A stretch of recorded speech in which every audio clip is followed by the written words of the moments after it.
심층토론 오늘은 탄핵 판결과 국제정세 다뤄보겠습니다. 김태환 동의대학교 교수 나오셨습니다. 네, 어서 오십시오. 예, 안녕하십니까. 네. 김주희 부경대학교 교수 나오셨습니다. 안녕하세요. 네, 어서 안녕하세요. 자, 헌재 판결이 금요일 날 나올 걸로 그렇게 생각을 했는데 빗나갔어요. 지난 14일부터 계속해서 이렇게 늦어지고 있는 이유가 뭘까요? 크게 네 가지 이유를 들 수 있습니다. 첫 번째는 재판관들의 의견 조율이 길어지고 있기 때문인데요. 일단 법리 해석과 판결의 중대성을 놓고 의견이 엇갈릴 가능성이 있습니다. 두 번째는 판결문 작성 과정이 길어질 수 있습니다. 이번 판결은 아무래도 향후에도 중요한 판례가 될 수 있기 때문에 헌재가 명확한 법적 논리를 정리하는 데 신중을 기할 시간이 필요하기 때문입니다. 세 번째는 탄핵 판결이 국정에 미칠 영향을 고려하고 있을 수 있습니다. 탄핵이 인용되면 조기 대선이 열리고 기각될 때까지도 정치적 불안정이 이어질 수 있기 때문에 이러한 파급 효과까지도 이제 면밀히 검토하고 있을 가능성이 높습니다. 마지막으로는 사회적 분위기와 외부 변수를 고려할 수도 있습니다. 헌재는 독립적인 기관이지만 아무래도 탄핵 판결 이후의 혼란을 최소화하기 위한 신중한 결정을 내리려 할 것이기 때문에 그만큼 시간이 더 필요할 것 같습니다. 혹시 이제 들으시는 분이 뭐 재판소가 무슨 재판하면 되지 무슨 정치적인 걸 그렇게 많이 고려하느냐 그렇게 생각하실 수 있을 것 같아서 제가 잠깐 거기에다가 부연을 하자면 법원이기 때문에 법적인 판단을 중심으로 합니다. 그렇지만 헌법재판소라는 것 자체가 법적인 것 플러스 정치적인 요인이 가미돼 있다는 걸 우리가 염두에 두어야 합니다. 그게 이제 헌법에 관해서 이제 판단을 하는 것이거든요. 그 자체가 정치적인 거기 때문에 그래서 어느 정도 정치적인 부분에서 그 진공 상태일 수는 없다. 그런 걸 염두에 두시면 아무래도 헌법재판소 내에서 재판관님들의 어떤 더 신중하고 고민이 깊어지기 때문이라고 판단할 수밖에 없을 것 같아요. 그리고 이번 사태를 겪으면서 사태를 겪으면서 가장 심각한 게 국론 분열이죠. 뭐 거리로 나와서 이렇게 하시는 분들도 계시고요. 또 이제 댁에 계시더라도 마음은 항상 이 사태에 가 있는데 어떻게 통합을 해야 됩니까? 어떻게 해야 되는 거예요? 일단 뭐 판결이 어떻게 나오든지 한쪽은 승리감 또 한쪽은 좌절감 뭐 이렇게 느낄 수밖에 없는 상황이라 이 간극을 좀 효과적으로 좁히는 게 가장 큰 과제가 될 것 같습니다. 그래서 우선은 정치인들이 이제 이 부분을 에 대해서 정쟁의 도구로 삼지 말고 이제는 더 이상 승리한 쪽은 좀 포용적인 태도를 가지고 반대쪽도 헌재의 결정을 수용하는 민주적인 태도를 좀 보여줄 필요가 있을 것 같습니다. 네, 민주주의의 한 과정이고 있을 수 있는 일이라고 생각을 하면 우리가 마음이 조금 편할 텐데 다만 이 부분이 좀 우리가 반복하지 않은 낯선 이렇게 자주 발생하지 않는 부분이기 때문에 우리가 좀 당황스러운 부분이 있지만 결국 민주주의 시스템 안에서 다 거쳐야 되는 거고 이게 정상적인 겁니다. 그래서 그런 걸 염두에 두면 다만 자신의 그 과정에서 자신의 의견을 솔직하게 과감없이 표현하는 그것은 상당히 건강한 거고요. 다만 우리가 염려하는 것은 그 이후에 문제가 생기지 않을까 나라가 두 쪽 나는 게 아닐까 이렇게 염려가 없을 수는 없지만 사실은 성숙한 민주주의에서는 그 이후에 더 비온 뒤에 땅이 더 굳어진다고 더 견고하게 국가가 하나가 되는 것이거든요. 그런 믿음의 토대 위에 민주주의가 발전해왔고 우리도 그런 민주주의를 지금 시행하고 있는 거니까 너무 그렇게 염려하지 말고 다만 응원할 때는 자기 팀이 이기도록 최선을 다하고 경기가 끝나면 같이 어우러져서 같이 또 이렇게 화합하는 그런 모습을 다시 한번 볼 수 있기를 기대하고 있습니다. 자, 그다음에는 최상목 권한대행에 대해서 지금 그 정치권의 압박이 강하잖아요. 이 부분은 우리 김 교수님 어떻게 보셨어요? 최상목 권한 대행의 대행도 행정부의 어떤 대행을 하는 입장에서 자신의 입장에서 자신의 소신을 가지고 또 이렇게 하는 것도 충분히 우리 민주주의 시스템 범위 내에서 할 수 있는 거라고 생각을 합니다. 그러니까 그 서로 부딪히는 모습에 불안해할 필요도 없고 그것을 너무 뭐라 그럴까요? 좀 침소봉대할 필요는 없고 이렇게 지켜보면서 있는 것도 성숙한 민주 시민의 어떤 그 모습이 아닐까 그렇게 생각을 해봅니다. 일단 이렇게 연속적인 탄핵 시도가 국가 운영에 어떤 영향을 미칠지에 대한 부분도 좀 신중하게 접근할 필요가 있어 보입니다. 그리고 이제 월요일이죠. 네, 오전에 한덕수 총리에 대한 탄핵 심판이 있게 됩니다. 어떻게 예상하세요? 제가 늘 이제 말씀드리는 싶은 그 핵심은 어떤 결정이 나오던 결정이 나오기 이전에 자신의 소신과 자신의 입장을 분명하게 밝히고 서로 토의하고 치열하게 다투는 것은 상당히 건강하고 중요하다. 그러나 결정이 나면 그것이 어떤 우리 민주주의 제도 안에서 권위 있는 결정이 나면 거기에 순응하고 그것을 통해서 공동체 전체의 발전을 위해서 이렇게 힘을 합하는 것, 그런 모습이 건강한 모습이고 그게 우리가 바라고 나아가야 될 방향이라고 보거든요. 그래서 거기에 좀 더 핵심 초점을 두는 말씀을 드리고 싶습니다. 어쨌든 정치권의 전망을 보면 기각 가능성이 상대적으로 좀 높아 보이고 이제 물론 이제 헌재의 최종 판단이 굉장히 중요할 것 같습니다. 그리고 법의 그 위반의 중대성이 이제 그만큼 되는가라고 하는 부분, 그 다음에 또 국정 공백에 대한 우려가 존재하기 때문에 사실상은 뭐 좀 기각에 무게를 싣고 있는 것 같고요. 하지만 뭐 이 탄핵에 대한 해석을 어떻게 하느냐에 따라서 또 변수가 있을 수 있기 때문에 이제 이 부분은 좀 열어놓겠습니다. 그리고요, 이제 사흘 뒤죠. 수요일이면은 이재명 대표의 2심 판결이 나오거든요. 그런데 지금 이제 문제는 윤 대통령에 대한 탄핵 판결이 언제 나오느냐라고 하는 건데, 자, 수요일까지 마무리가 될까요? 아니면 금요일까지 갈까요? 어떻게 예상하세요? 대통령에 대한 일단 정치적으로 굉장히 민감한 시점인 것 같고 이제 헌법재판소의 대통령 탄핵 선고도 같은 주에 좀 이루어질 가능성이 높다라는 생각은 있습니다. 그리고 사실은 개인적으로 같은 주에 이루어졌으면 좋겠다 하는 바람입니다. 그래야 좀 안정을 찾을 수 있고 우리도 앞으로 좀 나아갈 수 있는 방향을 생각할 수 있기 때문에 어쨌든 두 판결이 같은 주에 모두 마무리될 수 있을지는 지켜봐야겠으나 마무리되었으면 좋겠다 하는 바람입니다. 너무 늦어지는 것은 좀 힘들다. 우리가 신중한 거는 좋지만 너무 늦어지면 오히려 밥도 뜸을 잘 들여야 하지만 뜸 들이다가 타는 경우가 있거든요. 그래서 이 부분도 너무 늦어지는 것이지 않는 선에서 조속하게 나올 수 있으리라고 보고 그런 것들도 뭐 헌재에서 다 감안하고 있지 않을까 그렇게 생각을 합니다. 네, 그리고 어느 정치인이죠. 우리가 뭐 다 알만한 분인데 어떻게 말을 했느냐 하면은 대통령 탄핵이 인용이 되면은 정치적인 내전 상태가 될 거다. 이렇게 했는데 동의하세요? 그것도 저는 원칙적인 면에서 정치하시는 분들 입장에선 자기 진영의 입장에서 충분히 그런 이야기를 할 수 있습니다. 왜냐하면 그걸 통해서 결집하고 자신의 어떤 그 입장을 국민들에게 설득하는 방편이거든요. 다만 그 결정 이후가 되면 정말 내전이 되느냐?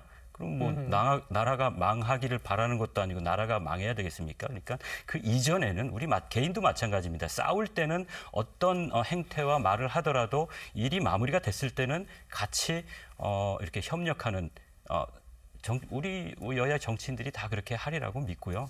지금까지 그래 왔기 때문에 대한민국이 여기까지 왔다고 저는 생각을 하고 자, 있습니다. 인용되면 내전이 될 거다. 어떻게 보세요? 저는 뭐 그렇게 생각하진 않고요. 그래서 일단 좀 이 단어 정치적 내전 혹은 대혼란 이런 단어가 좀 과장된 면이 많이 있다라고 생각을 합니다. 그리고 어쨌든 지금 현재 상황에서도 우리 국정이 뭐 잘 되든 잘못되든 이건 뭐 여러 형태로 판단할 수 있는 것이고 이게 뭐 정상적인 상황이었을 때도 어떤 때는 잘 되고 어떤 때는 안 되고 하는 것처럼 어느 정도 우리가 체계가 잡힌 국가라고 하는 부분을 좀 믿고 있고 그런 측면에서 국정 운영이 안전하게 이루어질 수 있을 것이다 이렇게 생각합니다. 네, 또 같은 정치인이 뭐라고 이야기했느냐 하면은 기각이 되어서 대통령으로 다시 돌아오게 되면은 대혼란이 올 거다. 또 이렇게 이야기했어요. 그 부분은 어떠세요? 일단 대혼란까지는 아니지만 대통령이 사실상 정치적인 정당성을 이제 어느 정도 좀 잃고 있는 상황에서 이 부분을 해결하기는 쉽지 않을 것이고 또 이제 대외적으로도 그렇고 또 대내적으로도 이제 레임덕의 상황에 처할 가능성이 훨씬 높기 때문에 아무래도 어려움은 있을 수 있지만 뭐 어떤 대통령이든 임기 말 레임덕은 있었으니까 이제 그렇게 바라보는 것이 적절하지 않을까 싶습니다. 네. 정치인의 발언은 다 정치적인 거기 때문에 국민들이 그런 걸 감안해서 지혜롭게 판단하시고 또 선택하시는 게 중요할 것 같습니다. 자, 그리고 한 가지 좀 심각하게 저희가 받아들인 게요. 대한민국 그러면은 민주주의가 굉장히 성숙한 앞서 있는 나라라는 항상 그런 자부심이 있었는데 최근에 해외 평가 기관이 자유민주주의에서 선거민주주의로 한 단계 낮췄어요. 선거 민주주의가 무슨 의미인지 설명해 주시고 그 부분에 대해서 한번 평가해 주시죠. 네, 사실 정확하게 얘기하면 이제 결함 있는 민주주의라고 얘기를 할 수가 있습니다. 그래서 지금까지 사실 23년에는 우리가 이제 풀 데모크라시, 그러니까 완전한 민주주의였는데 이제 24년에 지금 결함 있는 민주주의로 강등된 이런 상황이 됐고 이게 정치적 자유, 그다음 정부 기능, 그다음 시민권 보호 항목에서 이제 낮은 점수를 받았습니다. 이제 이게 사실은 국제사회가 한국 민주주의를 어떻게 바라보고 있는가를 잘 보여주는 신호라고 이제 할 수 있기 때문이기도 하고요. 근데 우선 첫 번째로 이런 부분 이렇게 점수가 강등되게 된 데에는 정치적인 대립이 심해지면서 국정 운영이 좀 마비됐고 이런 점이 문제로 지적됐습니다. 그러니까 여야 간에 극한으로 대립하면서 국회가 정상적으로 작동하지 못했다라고 하는 부분, 이제 이런 부분이 거론이 됐고요. 그리고 가장 사실상 중요한 부분은 대통령의 이제 계엄령 선포가 민주주의 후퇴에 결정적인 요인으로 작용했다라는 점입니다. 이제 우리 모두 기억하듯이 초기에 뭐 미국의 비판이나 EU나 다른 인권 기관들의 비판들을 굉장히 많이 봤었고 그러한 기관들의 한국의 민주주의 퇴보에 대한 우려 성명이 실질적으로 많이 발표가 됐었습니다. 그래서 이런 민주주의 지수 하락이 단순하게 등급의 변화가 아니라 국제사회가 한국의 법치주의, 그다음 민주주의의 가치가 후퇴하고 있다라고 판단한 것이기 때문에 좀 심각하게 받아들여야 할 문제라고 생각합니다. 예. 뭐 비슷한 차원에서 말씀드리면 국제사회도 다른 견해가 있을 수 있거든요. 그런데 이제 다만 이 민주주의라는 것이 어떤 고정돼 있는 어떤 현상을 관찰하는 것이 아니라 이거는 과정이거든요. 그래서 늘 민주적인 과정을 거쳐서 그러니까 듀 프로세스라고 그러죠. 그 적법한 절차와 과정을 정상적으로 거치냐 안 거치냐 이 절차적인 문제가 상당히 중요한 부분들이기 때문에 우리가 지금 또 그런 과정을 거치고 있는 거거든요. 그래서 물론 우리가 염두에 두고 이제 반성도 해야 되겠지만 너무 국제사회의 어떤 그 평가에 대해서 뭐 이렇게 좌고우면할 필요는 없다. 참고로 하고 우리 소신껏 우리에게 맞게 열심히 해나가면 되지 않겠나 그렇게 생각을 합니다.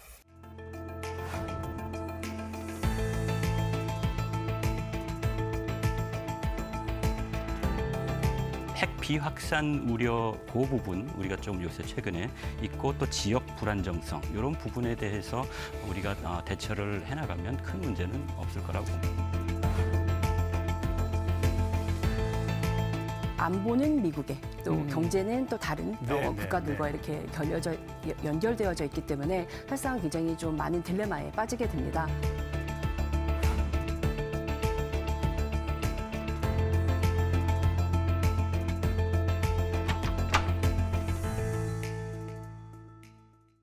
네, 지금 또 우리 국민들이 굉장히 좀 신경이 쓰인다라고 생각하시는 부분이 민감 국가입니다. 민감 국가.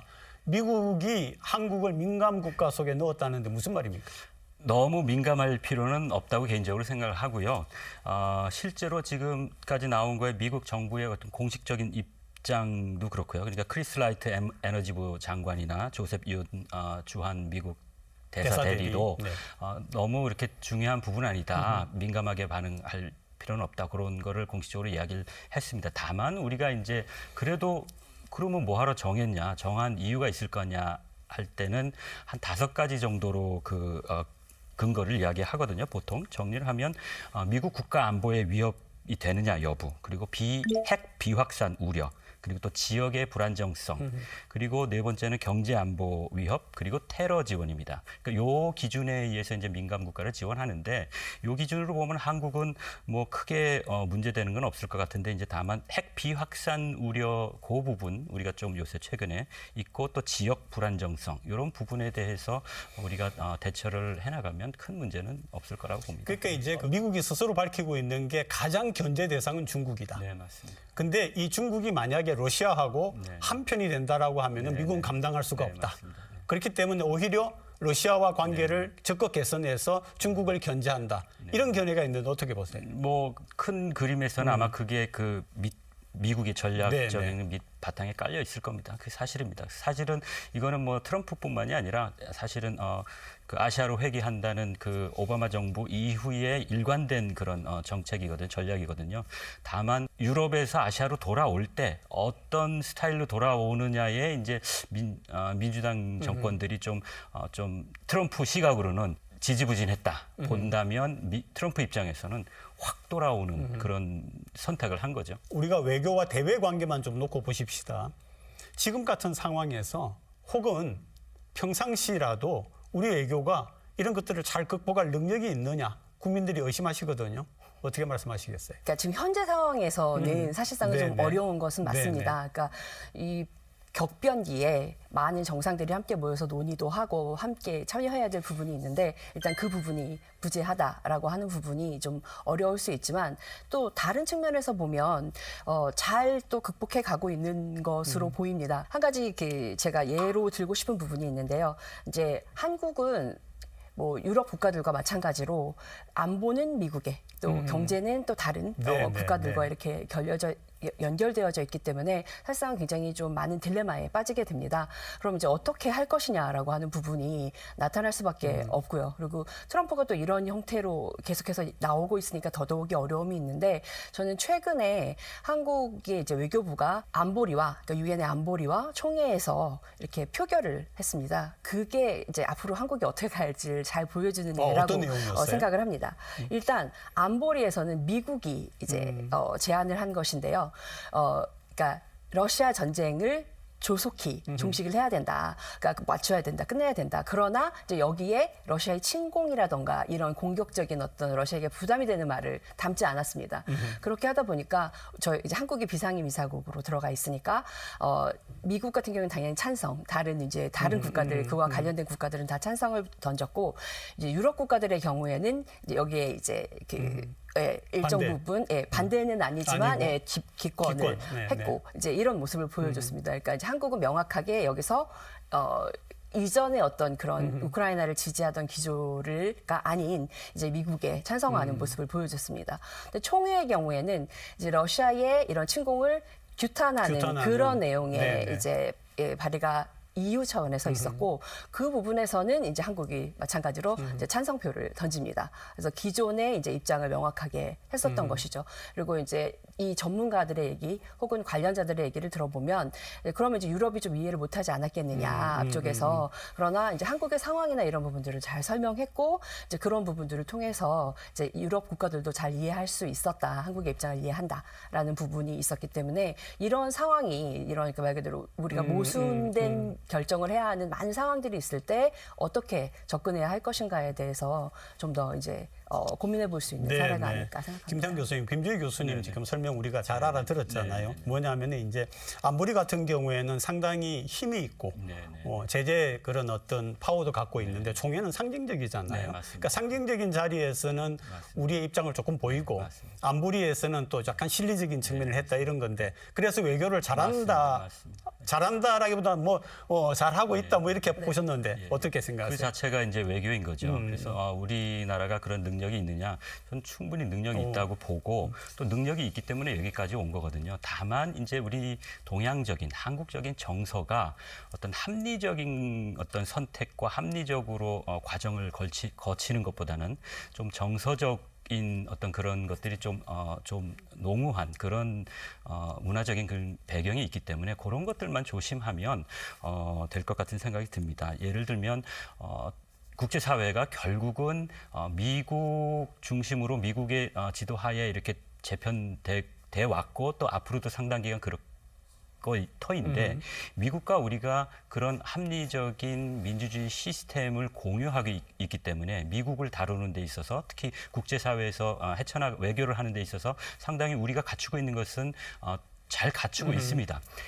그 시스템에 의해서 사안마다 잘 우리가 대응해 나가면 되고 어떤 이제 이슈가 발생했을 때 뭐 미국에 집중해야 되냐, 중국에 해야 되냐, 유럽에 해야 되냐, 러시아도 중요하지 않냐, 뭐 이런 것들은 그때그때 사안에 따라 어떤 선택의 문제이기 때문에 그걸 합리적으로 선택을 하고 그 과정을 또 상대방에게 투명하게 보여주고 우리가 이렇게 선택할 수밖에 없었던 것을 설득이 되면 그건 상대에게 좀 불편한 선택일지라도 그게 받아들여지는 거거든요. 그게 이제 국제사회가 가는 원칙이기 때문에 그런 정도 염려에 두면 될 것 같습니다. 네.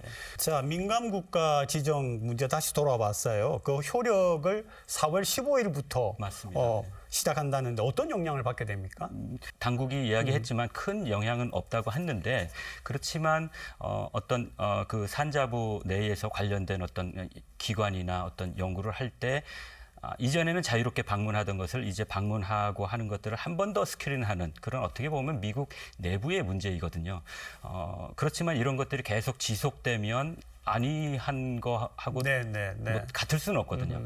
그래서 이런 부분을 분명히 해결을 해야 될 거고 다만 이제 핵 문제에 있어서는 최근에 여러 가지 이유들로 인해서 우리가 자체 핵 무장을 해야 한다는 그런 여론들이 커지고 또 사실은 그 여론이 문제가 아니라 정치인들이 공식적으로 혹은 그런 이야기를 하는 게 저는 더 문제라고 생각하는데 이런 부분은 대처하기 위해서는 여야를 막론하고 정부나 정치권에서는 공식적으로 분명하게 이거는 우리는 의도도 없고 불가능하다는 걸 입장을 분명히 하고 다만 국내 비정부 민간에서 지금 국제정세가 이렇게 돌아가고 북핵 문제가 이렇기 때문에 우리가 자체 핵 무장을 해야 되지 않느냐 하는 것들은 민간 차원으로 넘기면 이건 민주주의 시스템의 건강한 모습이거든요. 그래서 미국이 이런 것들을 이해 못하는 게 아니니까 그렇게 역할 분담을 분명히 우리가 한다면 큰 문제 되지 않을 거라고 그러니까 봅니다. 4월 15일 날 효력이 시작되기 전에 이걸 해결을 해야 되는데 대책이 있을까요? 어떻게 보세요, 김 교수님? 일단 결정이 되는 과정이 그냥 단순에 이렇게 되고 뭐 일순간에 빠지고 할 수 있는 부분이 아니라서 그게 이제 되어지는 시기에 아마 가능하지 않을까라는 생각이 들고요. 뭐 이 부분에 있어서는 여러 루트로 사실상은 지속적으로 얘기를 하고 뭐 대화를 하고 또 그 논의를 하는 것이 필요하지 않을까라는 생각이 듭니다. 지금 미국이 러시아하고도 개별적으로 지금 휴전 협상을 하고 있고요. 우크라이나하고도 하고 있는데 이런 휴전이 계속 추진이 되는데 이 안에서 우리가 해야 될 일도 있지 않을까요? 어떻게 보세요? 일단 이제 휴전이 추진이 되고 있는데 단순하게 이제 러시아 쪽의 의견을 받아주는 어떤 그런 형태의 휴전은 우크라이나가 받아들일 가능성이 정말 낮다라고 보고요.